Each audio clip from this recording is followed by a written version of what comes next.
loss. I'll give you my kind of functional medicine, nutritional perspective and take on it. I've done a lot of videos on this topic, so we'll try to put videos here and here at the beginning and end so you guys can access more in-depth conversation on this topic. I'm going to just kind of give you just a good summary overview on what the simple options are. So first off, you have your general male pattern baldness. This is going to be more genetic, tends to go on the mother's side of the family. But again, there's going to be variations. I've seen lots of variations where that did not hold up. So there's some genetic tendency, mother's side of the family. You have your male pattern baldness or your androgenic alopecia. This is going to be highly influenced by DHT, dihydrotestosterone, which is a testosterone metabolite.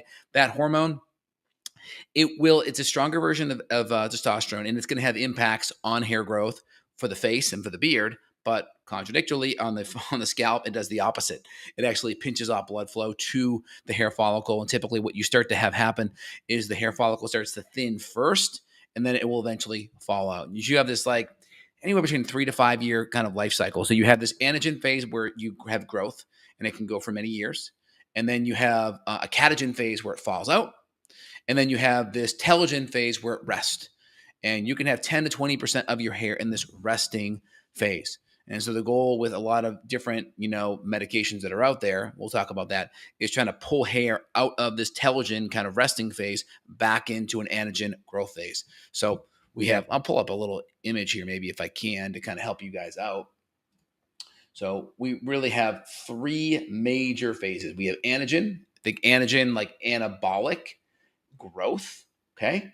And we have catagen, think catabolic, right? That's going to be breakdown. And then the telogen, that's going to be the resting phase. 10 to 20% of all your hairs will be in that phase. Just an FYI on that front. Now, on that side of the fence, let's go into some mechanisms. So DHT, like I mentioned, plays a role. Now, DHT there's some genetic components. Also, I believe there's some inflammatory stress components. So there's some thinking that stress and inflammation may also upregulate DHT outside of just genetics. So there is that component as well. So we have to be careful of our sympathetic nervous system response. We have to be careful of our adrenals and overstimulating cortisol. And these are going to play major roles with that DHT and the inflammation mechanism as well. Obviously, hair is made up of keratin, which is protein. And so we need to have good diet, good nutrition, because we have to break down our protein, assimilate good fats to build that raw material for that keratin on our hair. So protein and good digestion play a massive role. Oxidative stress. Oxidation is also going to fit in with inflammation because oxidation is when you lose electrons, your body uses antioxidants to help stabilize that electron loss. And so things like glutathione play a major role. Good building block for that's N-acetylcysteine. Vitamin C also can be very helpful too. Nutrients like curcumin, right? Curcumin is actually in that Follistim medication or that Follistim Nutrafol supplement you see online. You're going to see collagen in there. That's feeding the protein side. You're going to see curcumin in there. That's feeding the inflammation, oxidative stress side. I'm a big fan of adding in NAC. It seems to do just as good as minoxidil in different studies. Next after that, I would say, if you look at that, ashwagandha is in that product as well. That's playing on the cortisol kind of stress side as well, because cortisol is that breakdown. So that's really important as well. And then biotin, which is a kind of a B vitamin derivative, is really important for hair as well. So biotin is another important nutrient. So we have the DHT mechanism. We have our cortisol kind of stress, inflammation, oxidative stress mechanism. And that can also trigger telogen effluvium as well, where you kind of have systemic hair loss. So usually with DHT hair loss, you're going to see it here in the front of the scalp and then on the vertex of the crown, where telogen effluvium is kind of a systemic hair loss across the entire system. You may see that post-viral, after a viral illness, after a major stressful event, or you may also see it after surgery, right? And you see that more in women typically. You can still see it in guys, and usually that lasts about 3 to 6 months, and you can kind of get things jump-started if you get your health and your stress under control, but usually about 3 to 6 months, and you see that in women more than men. Guys have that DHT thing going on, so that's important to keep an eye on. And so we have the protein and the diet mechanism, which also feeds in with the telogen effluvium. Now, I already mentioned different supplements. Finasteride is a oral medication that you can take as well. Again, I don't love the idea of blocking DHT systemically because it's a 5-alpha reductase inhibitor. So that has major impacts on DHT systemically. And DHT plays a lot of roles with GABA and dopamine. So you can have some side effects, some fatigue or cognitive issues, or you could have libido issues because when you block DHT, you can increase testosterone. And when you increase testosterone, some of that can go downstream to estrogen. So you can get gynecomastia, you can get lower libido and brain fog because you're almost over increasing the androgens, or so you're over increasing the androgens, causing more estrogen and female hormones. Keep that in mind. That's the big side effect on that front. Now, you can mitigate some of that by using a liposomal topical finasteride at lower doses. The research on that shows, 0.2 milligrams per serving, 0.25 milligrams per serving is the optimal dose to decrease DHT at the scalp level while not increasing any DHT while not blocking DHT in the blood, in the serum. So you have DHT in the scalp, DHT in the blood.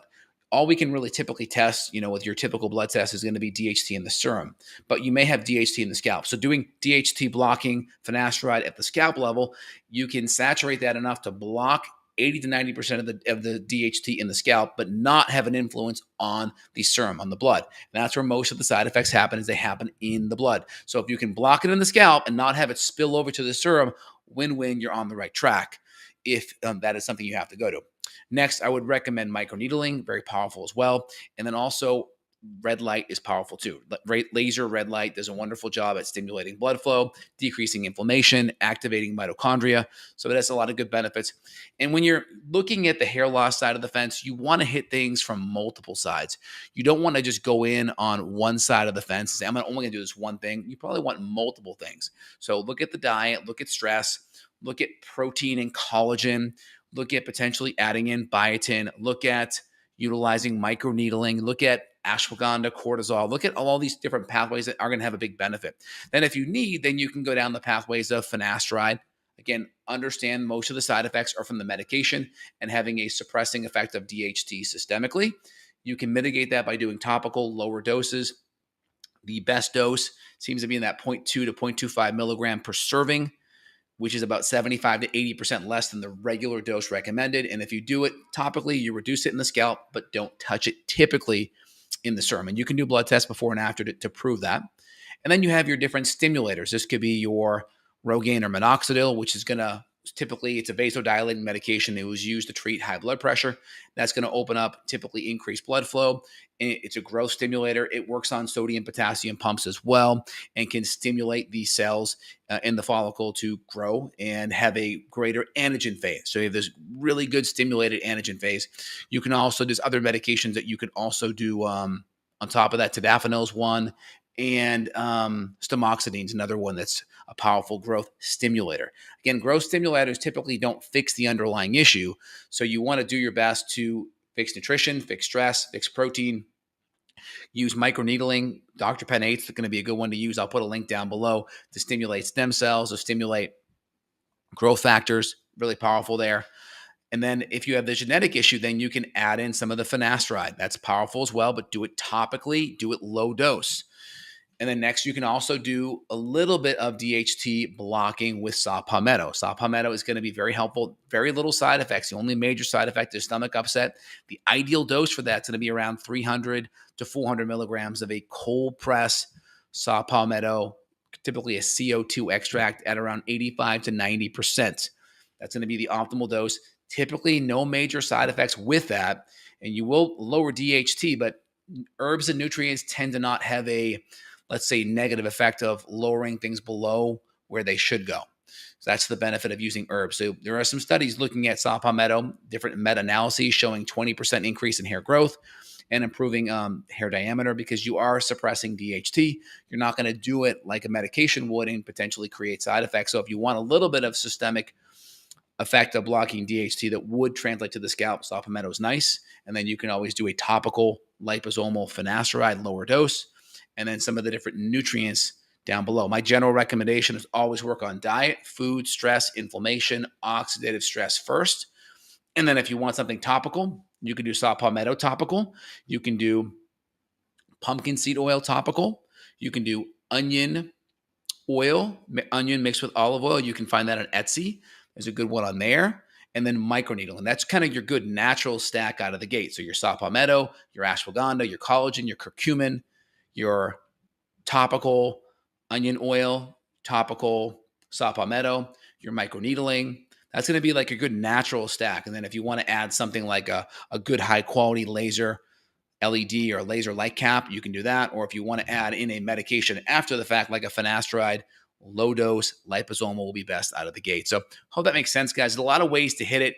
Typically start at the lower side, choose 2 to 3 things out of the gate, and then go up there. There's also a nice hair product that I like. It's a shampoo that has a lot of different DHT blockers that are nutrient based. This is good as well. You can topically rub that in your hair, let it sit for 3 to 5 minutes, and then wash it out while you're in the shower.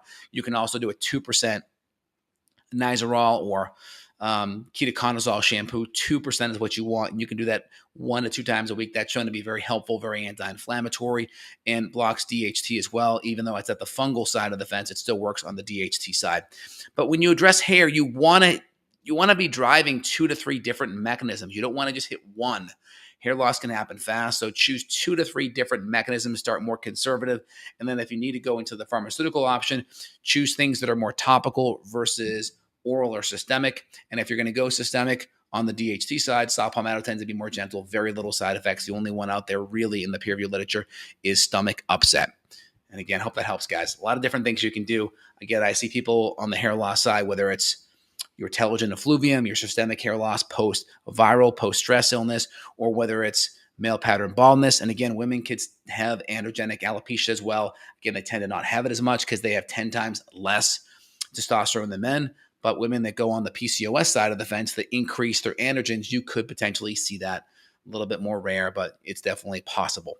So guys, Dr. J here. If you want to reach out, my coordinates will be down below in the description where you can reach out to my team. We're happy to reach out and get you scheduled on the functional medicine side anywhere in the world. If you want to dive in, that support is there for you guys. All right, feel free, thumbs up, comments down below, and take a look at some other content. We'll put it up here and here on different videos that could be really supportive and give you a little bit more insight on supporting hair health and hair loss. All right, guys, thanks. Take care. Bye, y'all.